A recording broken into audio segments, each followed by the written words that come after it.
Well, most I've ever seen in this room.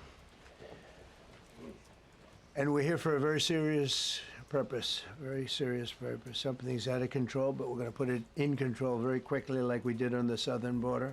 Of tremendous tariffs that they're paying to the United States of America.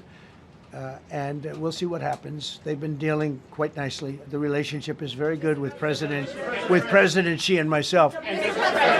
A key summit to discuss peace in Ukraine is taking place this coming Friday between US President Donald Trump and his Russian counterpart Vladimir Putin.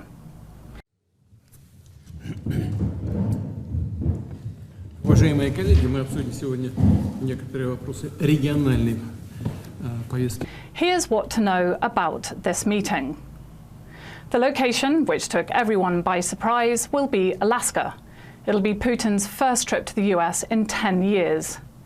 There's an ICC arrest warrant in place for Putin for accusations of war crimes in Ukraine. But since the US is not a member, there's no obligation to arrest him. For now, President Vladimir Zelensky isn't going to take part.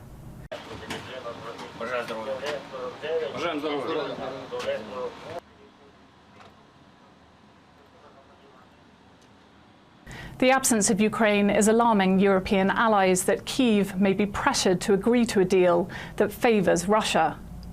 It's hard to see what the summit could produce in terms of a concrete peace plan for Ukraine, given the Ukrainian and Russian positions on how to achieve this are so far apart. Trump has said several times that there could be an agreement on land swaps. Whatever happens, the meeting is a diplomatic coup for Putin, who's keen to show that he's not isolated and has a place at the table alongside the US president.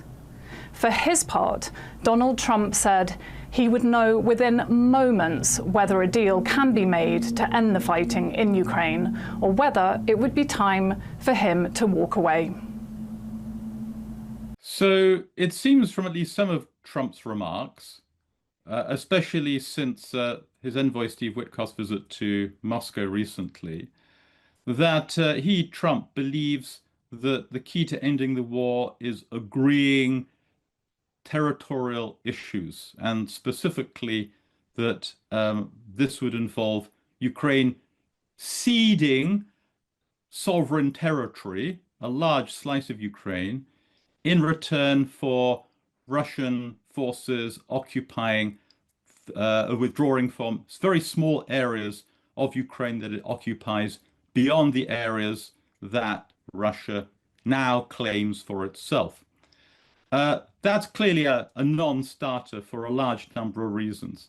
The most important is that the war is not primarily about territory.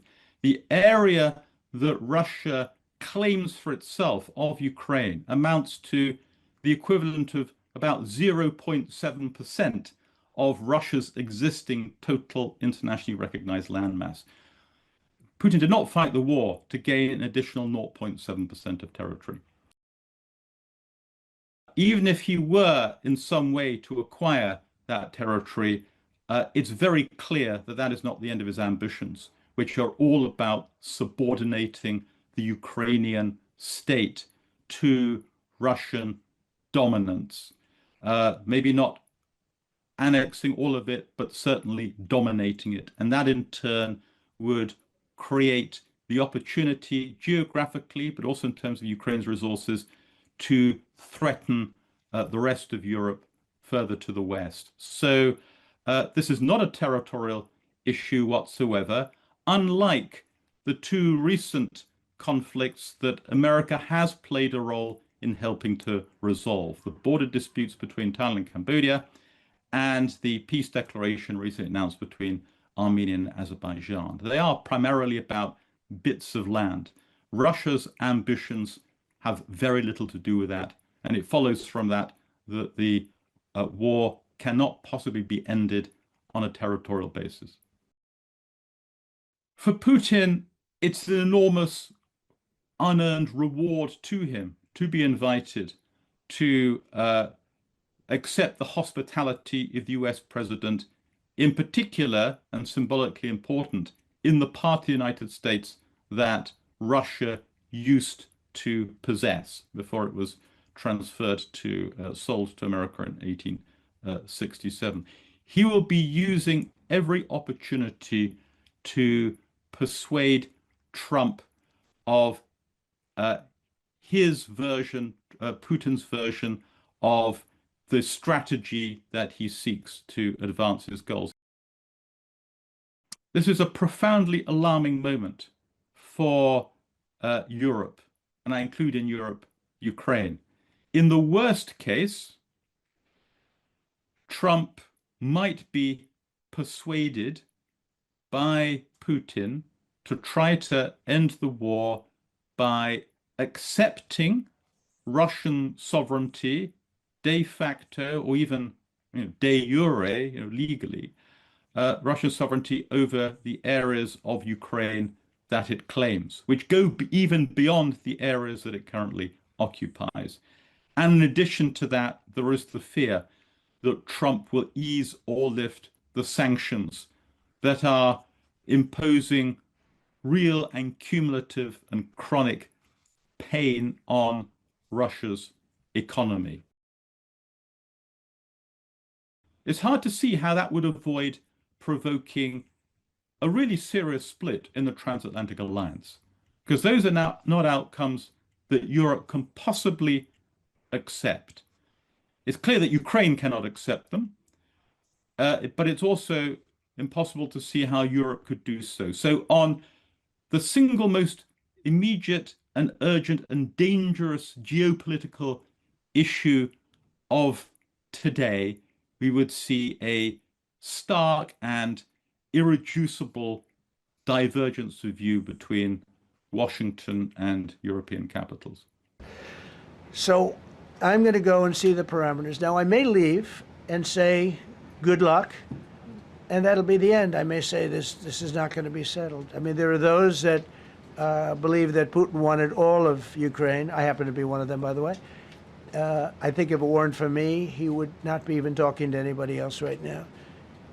But I'm going to meet with him. We're going to see what the parameters are. I'm then going to call up President Zelensky and the European leaders right after the meeting, yeah. And I'm going to tell them what kind of a deal. I'm not going to make a deal. It's not up to me to make a deal.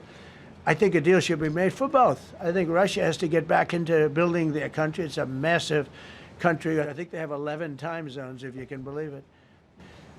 But I got a call that they'd like to meet, and I'm going to see what they want to meet about. I'd like to see a ceasefire. I'd like to see the best deal that could be made for both parties.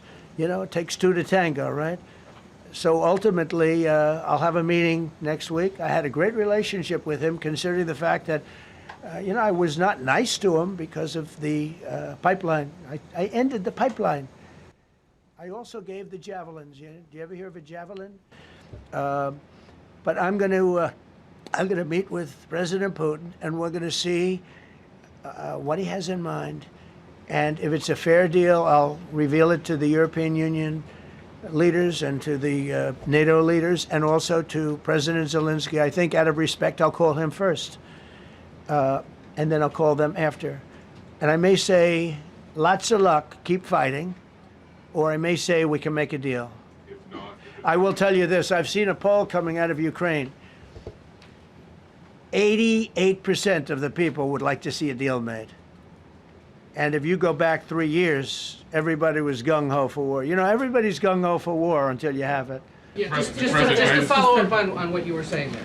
First of all, Vladimir Zelensky is not invited on Friday? He wasn't a part of it. I would say he could go, but he's gone to a lot of meetings. He's been there for 3.5 years, nothing happened. And what is the definition? I mean, do you want somebody that's been doing this for 3.5 years? What's the definition of a good deal? I'll tell you after I hear what the deal is. Because there could be many definitions. You're talking about a very large and complex situation. Now, I tell you, the war that I just settled with, well, we're going to have a meeting with Vladimir Putin, and at the end of that meeting, probably in the first 2 minutes, I'll know exactly whether or not a deal can be made. How will you know that? Because that's what I do. I make deals. Excuse me, I'm going to suggest, because I expect to have a meeting with Putin that I think it'll be good, but it might be bad. And I'm here for one reason, to get rid of a war that somebody else started. Should have never happened. And if I could end it, great. Complex war, a lot of bad blood, But Zelensky's been there for 3.5 years. So if you put him in a room, now I will say this, ultimately I'm going to put the two of them in a room. I'll be there or won't be there. And I think it'll get solved. Yeah, please be happy. Do you see a time, Mr. President, when there could be normal trade between the U.S. and Russia? Should your meeting go well? Should there be peace? I do, yeah. Russia has a very valuable piece of land. If Vladimir Putin would go toward business instead of toward war, you know, it's a warring nation.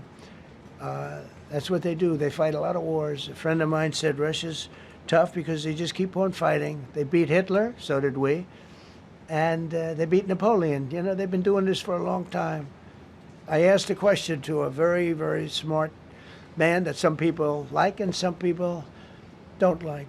Viktor Orban, right? From Hungary, the head of Hungary. And he's in that same area and knows the two countries very well. I said, so can Russia be beaten by Ukraine? He looked at me like, what a stupid question. He said, Russia's a massive country, and they win their country, and they win their life through wars. They fight wars. That's what they do. He said, China beats you with trade. Russia beats you with war. That was a very interesting statement. China's not beating us with trade, not when I'm in charge.